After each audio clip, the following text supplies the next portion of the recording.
it's Denise Taylor. I am so excited to be checking in with you. It's been a little bit of a while since I've been on live in the First Wives Club. And normally on the first Sunday of every month, I do a LoveTalk interview.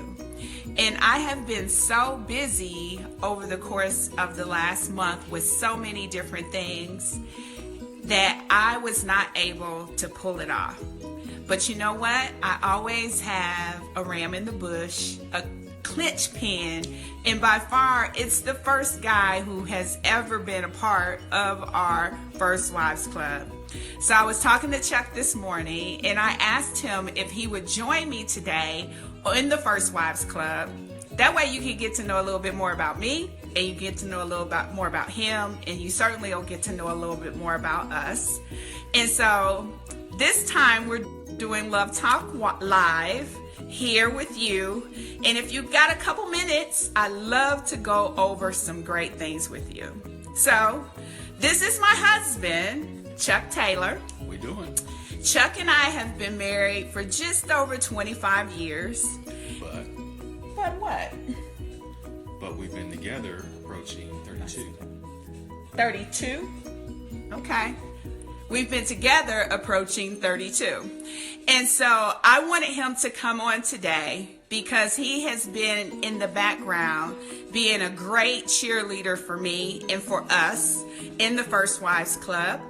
And I thought maybe he could just give some perspective of how he has seen this help and develop us over time. So without further ado, we're going to have a little conversation today, and we're going to do April's LoveTalk Live with you here in the First Wives Club. So first of all, thank you for joining me. I really appreciate it, Chuck. Glad to help out. All right, so my first question, and I think one of the things that'll help everybody else know us a little bit better, is if we could tell a little bit about our love story. So we just told you we've been married for just over 25 years, and Chuck piped in right away and said, but we've been together almost 32. This August? Okay, so he got it down to a science. He's a numbers guy, so clearly, he's keeping track. So why don't we tell everyone in the First Wives Club a little bit about our relationship, our love story, how it all began. And I'll let you tell your angle, and I'll just jump in with a little bit of mine.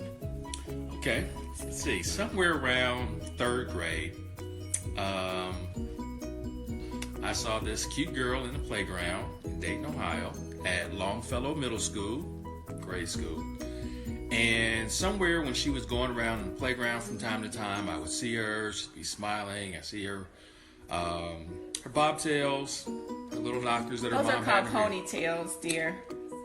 Bobtails. He called them bobtails. Keep going. Ponytails, they might have called them back then. We're talking about 70s. And so she always sort of stood out in my mind. There were times where I would approach her, and I guess at that point she just really didn't have a high interest in boys, so had to grow out of that. Third grade.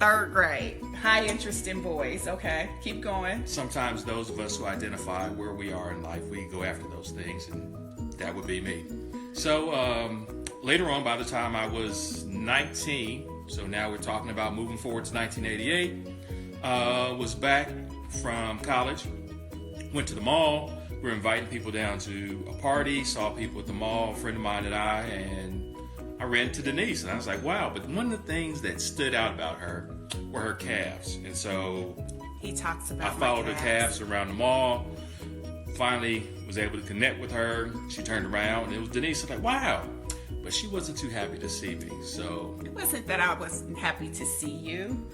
I just had flashbacks of when you made me drop my popsicle in the schoolyard back in third grade. And so, it was more that than not happy to see you. Okay, I'll go with that. That's seasoning of it. And then later on, we connected from that point. Surprisingly, I found out that she was down at Miami University, which, shockingly enough, I had attended there my freshman year, and she was down there for her first summer going into her freshman year. So I was a sophomore, she was a freshman, and spent the time with her different times over the course of the summer, visiting her in Miami, and things grew from there. Once we got into the fall semester, spent time with her through our college years. There was so many different times, events that we grew through, our experiences, family visits, time together, traveling, and then as our closeness, our dependence grew, it was more of me sort of sheltering her from some of the experiences that I had in college, my freshman year, so she wouldn't have to go through those. Then later on, it became a point of her supporting my goals and me getting towards a degree, and it was a big help for me. They got us both through to not only graduation, but then from there, married a couple years after she graduated. And that probably was the struggling point for us, a little bit, because it was the challenge of me losing my father.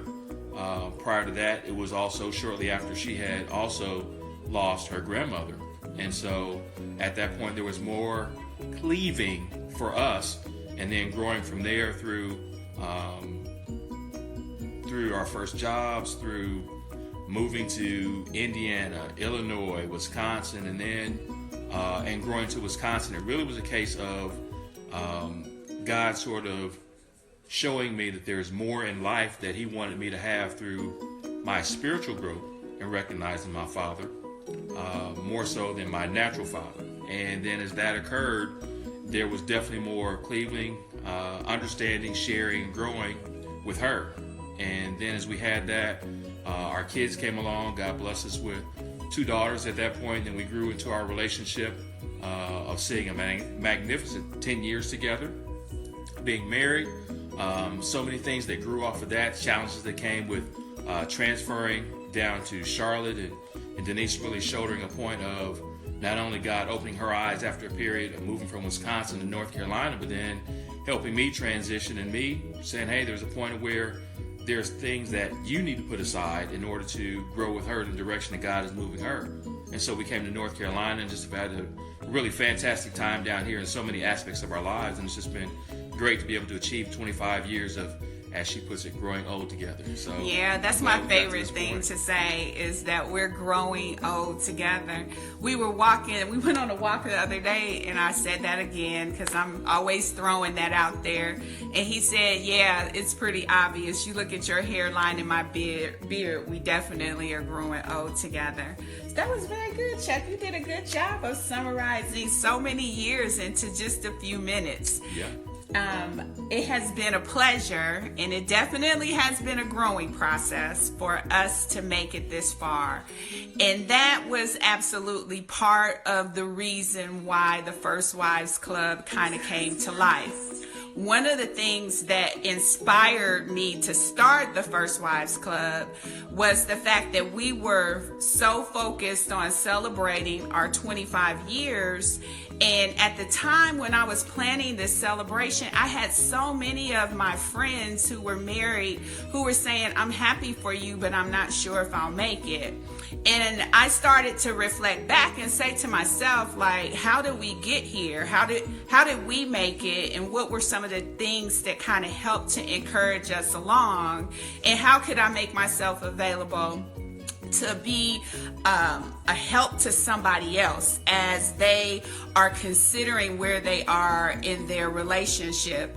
And so it kind of started just by me reaching out to maybe about 10 local friends and saying, hey, I'd love to have you guys over for lunch. This was back in November. I'd love to have you for lunch. And they all agreed to come. And then when it was leading up to the day, I said to myself, oh, maybe I should create this Facebook group so we could stay connected.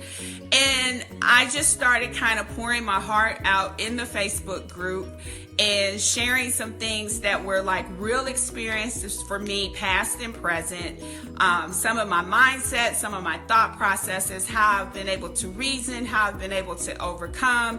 And then before I knew it, the group just started to grow. And so that's when I began to realize that there definitely was a need for authentic, transparent sharing about relationships and how to make it through.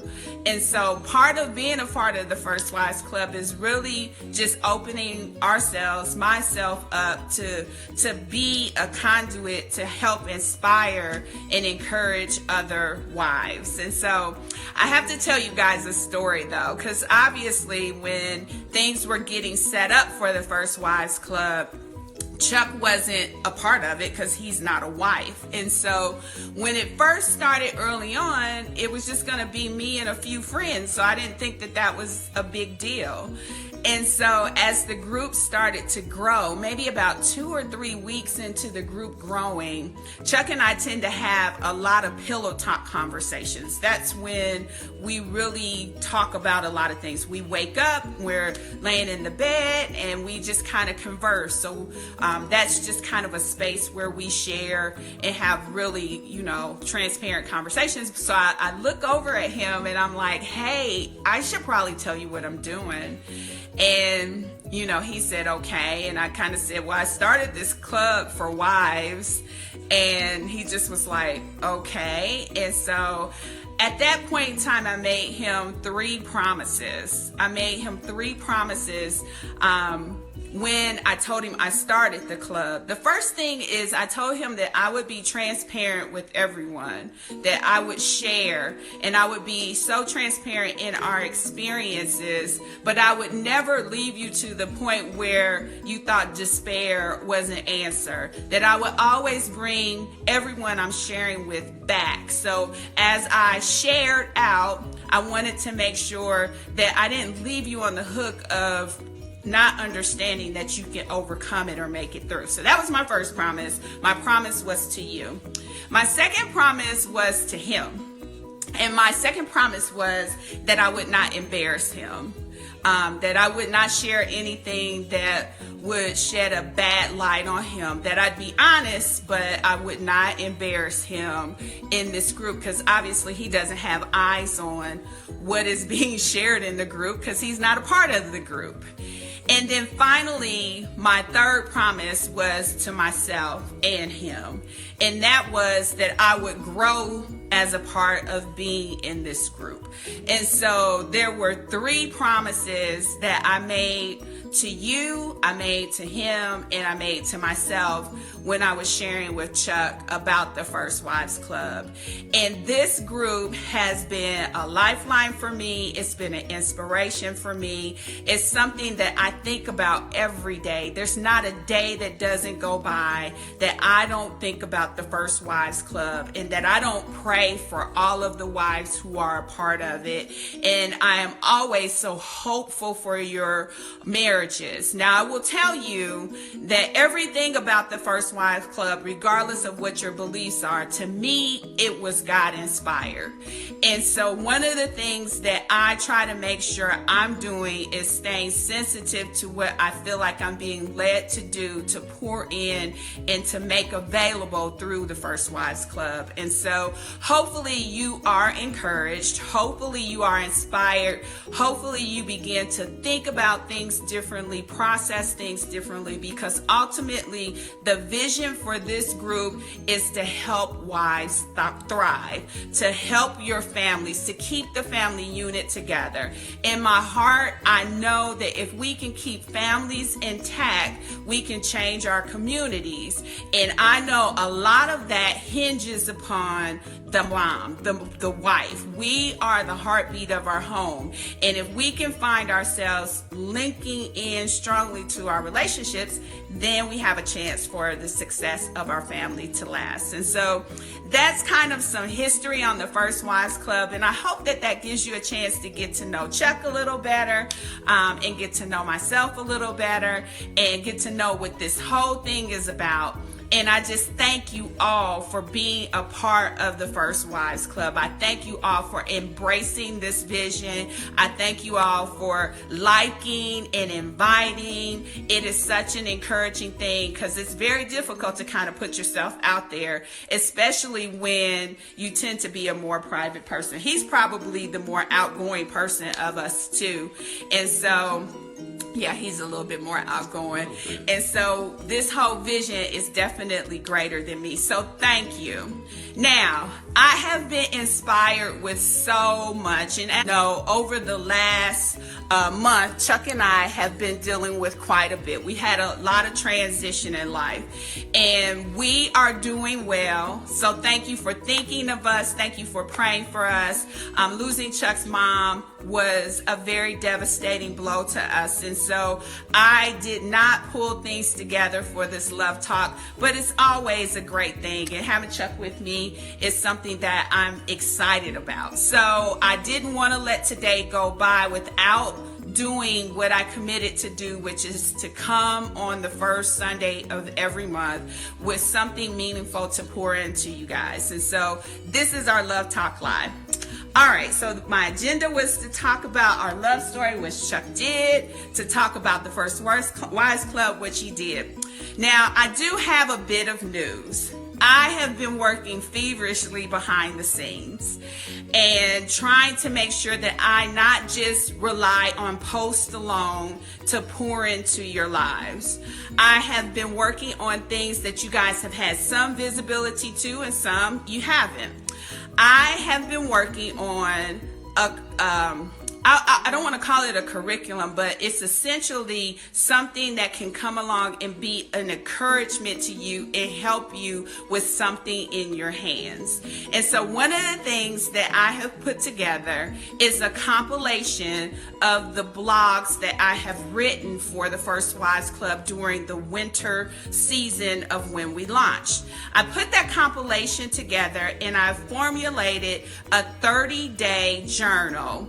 And so part of what you saw me asking people to be a part of when I was asking for those to take part in the Love Walk pilot is they had a chance to go through the 30-day journal that I have compiled, and they had so much coming at them as a part of that. And I'm sure some of them will be willing to come on and talk about that at a later point in time. The reason why I bring it up today is I'm still working on finalizing the book. And the book should get off to the printer this week, so I'm very excited about that. I had the book cover designed, and it just blows my mind that this is even coming to life. But Chuck had a chance to read the blogs for the very first time when I compiled the book, because I didn't want to publish the book without him having some eyes on it, because remember, I made him some promises. And so I wanted to make sure that he could read it, that he could understand what was being shared and see if he had any concerns. And so probably at the end of February, beginning of March, is when I gave him a copy of the book. And so he dove right into the book and read it cover to cover, as they say, in one setting. And so it was very interesting to me, because after he read the book, I asked him a few questions, and he said he wanted to go back and read it again. And what made me chuckle is during the course of that week, he started quoting back to me stuff that he read in the book. He was like, on day number 8, you said such and such and such. On day number such and such, you said. And so I thought that was interesting. That let me know he paid attention, and it also let me know it was impactful what he got exposed to. And so I'm going to give him a couple minutes to talk about his impression. And I printed off a copy of the book so that you guys could see it. And we'll just see where it goes. So Chuck, a lot of the ladies have had a chance to read the blogs. They've been on that journey with me since November, many of them. What was your impression after the fact especially in light of the conversation we had, my promise to be transparent with them, my promise to you to not embarrass you, and my promise to myself to grow. What was your impression of that compilation of blogs when you had a chance to finally read them? I think one of the things that really happens more, I think, with women more so than men is that there are times where you all are you're in a situation, you're seeing it, you're considering the impact that it has on you, other people involved in the situation, other people, the sentiment that they might have as they are in that situation with you. And as you're processing all of those things, that sometimes the result of your thoughts about them is what you're already acting on, even though they haven't been expressed.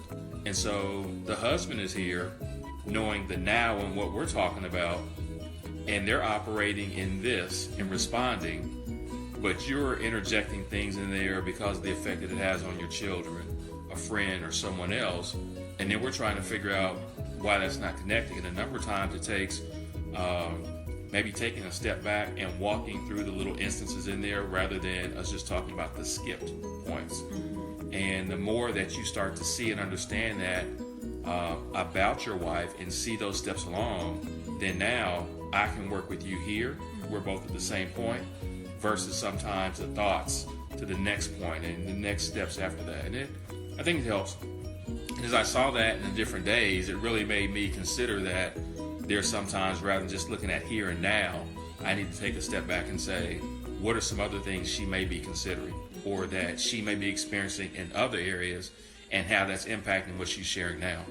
But was definitely glad to have that insight into some of your thoughts, some of the things that you felt about.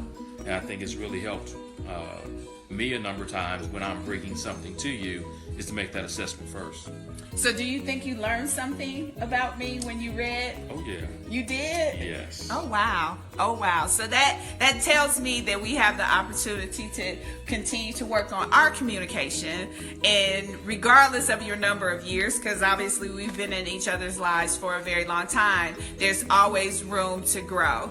Any other observations or anything else that you would give them insight to as the book gets ready to come out in a few weeks? I think I really liked where you mentioned the things that I hold on to that were, let's say an example, 4 and 5 star things. Now your consideration is an 8 star, but I'm still trying to keep serving you the glory that I received when it was a 4 and 5 star. Though you have other interactions and experiences that prompt you to want to have the 8 star, but because those haven't been shared with me, I'm still thinking, hey, she wants 4 and 5 star. And 4 and 5 stars is, okay, you really want the 8 star, but I'm not aware of that. So I think that was another aspect as well. That's good. That's really good. So I'm hopeful that you guys will put this book on your list. Obviously, it's things that you guys have seen. However, it's been compiled into a 30-day journey. In addition to that, the Love Walk journey is there, where I come along and partner with you to go through that 30-day journey. And so I'll be sure to share more and more information with you about that as time comes on.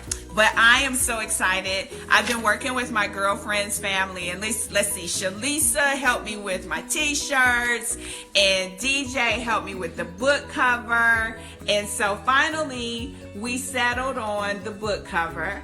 And the book is I'm the Good Thing. I got 2 copies here, so it might be a little blurred. But the book is I'm the Good Thing. And it's a 30-day journal for growth and fulfillment. And I am very, very excited about the launch of this. And I have no idea what God has in store, but I am just continuing to walk in obedience and faith as it relates to the First Wives Club. So look for that to come. The cover is final, and I am in the process of working with the printer to get the books completed. All right, so I thought, well, my daughter thought it would be great to end our time today. Did you have anything else you want to say, babe? About the book? No. I think one thing that will happen from the beginning of the 30-day period to the end of it is that you see a progressing or developing sharing that it shows over the course of that 30 days that becomes more of not just what the wife may be experiencing and feeling, but then it starts to be a point of interjecting and understanding what the husband needs to understand about her. And the more that transition starts to happen, it allows him to be more, not only alongside, more sensitive, more aware of her perspective, her feeling, her sentiments in situations. And now it's not just where she may be or he may be shouldering things, but they shoulder them together. Gotcha. So I will tell you, I have had a number of women ask me, where is the First Husbands Club? And so you may see that come to life. Obviously, I'm not a husband, so that's not something I can do. But maybe someday you may see that come to life. Hint, hint. All right. Shanice, are you ready? Shanice is going to moderate. She has put some like newlywed questions together for us to play a quick little game of newlywed and see if we can answer these questions correctly about one another. And again, before we get going, I just want to say thank you to everyone who is a part of the group, who has invited anyone to the club, who has tuned in, gone to the website. Certainly want to shout out all of our spotlight, the wives spotlights that we have had. I am so excited about April's spotlight, and just very, very appreciative for everybody. So let's play this quick little game of these questions and see which one of us knew the other a little better based on what Shanice has asked. All right, so Shanice is going to ask the question. You want to turn that down? Ask the question so that you guys can hear. And then we are going to try to guess the answers, I guess. So that is kind of where we're at. So hopefully she doesn't want to get on screen. So hopefully y'all be able to hear her okay. Okay. Dad, your question is first. What was the worst date?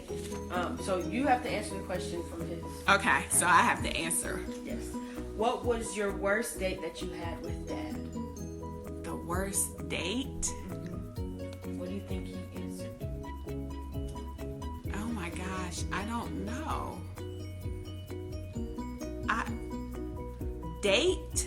It's been so long since it was a date. So like time we had, I don't know if he'll answer this, but it wasn't worse because of him. It was worse just because the experience didn't measure up to what I was expecting. And I would say when we went to Costa Rica. What did you answer? Didn't answer that. I answered that we went to an amusement park. We were pulled into security for gambling reasons. Are you airing dirty laundry? It's a date. It was a date. It was a date. Okay. Okay, so it's Mom's question. Okay. It's to you. Correct. What's your favorite music performer if you're trying to be cool?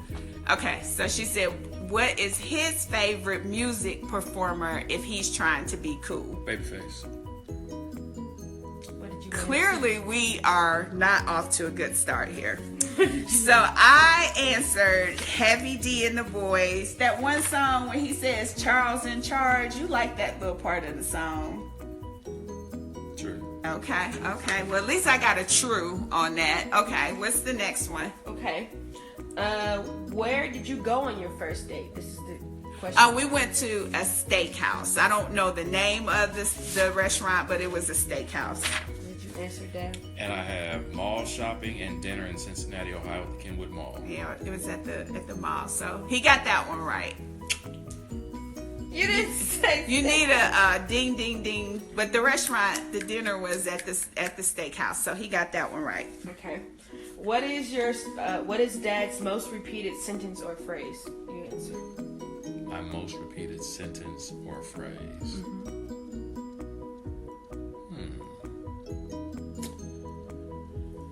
Let's see. I don't know. It might be.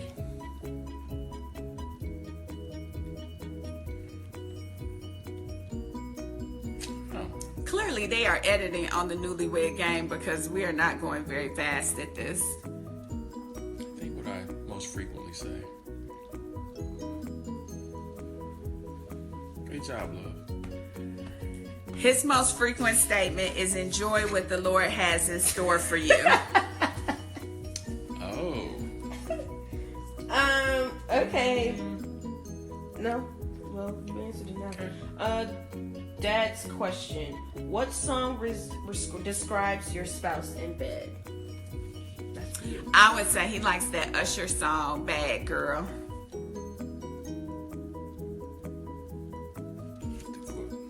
Okay. Describes me in bed. Give me a bad girl, that song. No? What you say? The way the question was given to me is, I think Rihanna Oh, and okay. You DJ think Khaled, Wild Thoughts. Wow. Okay, all right, that too. I have those. I'll give you that. Is this the last one? No. Who said I love you first? He did. If Oh, he was supposed to say it. He was supposed to. Ask him. who said I love you first? I did. He did. Who is the first? Oh, what is the first meal your spouse cooked for you, Mom? No, Dad. What's the first meal that Mom cooked for you? No, sorry. What is the first meal that you cooked for Mom? That I cooked for her. I think it was.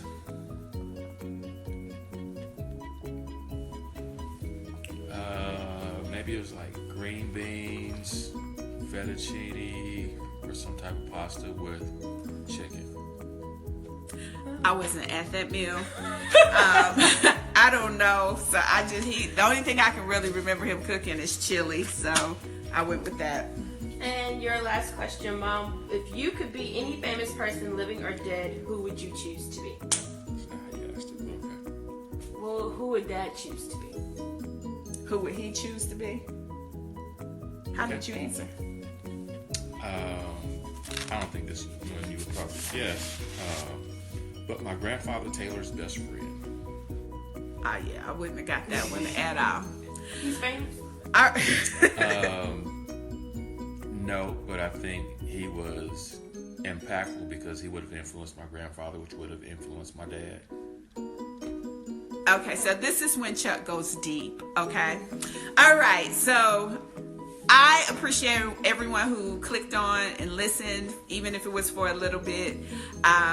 Thank you for being a part of the First Wives Club. Thank you for just your support. Continue to invite, continue to share, and most of all, continue to read and be inspired.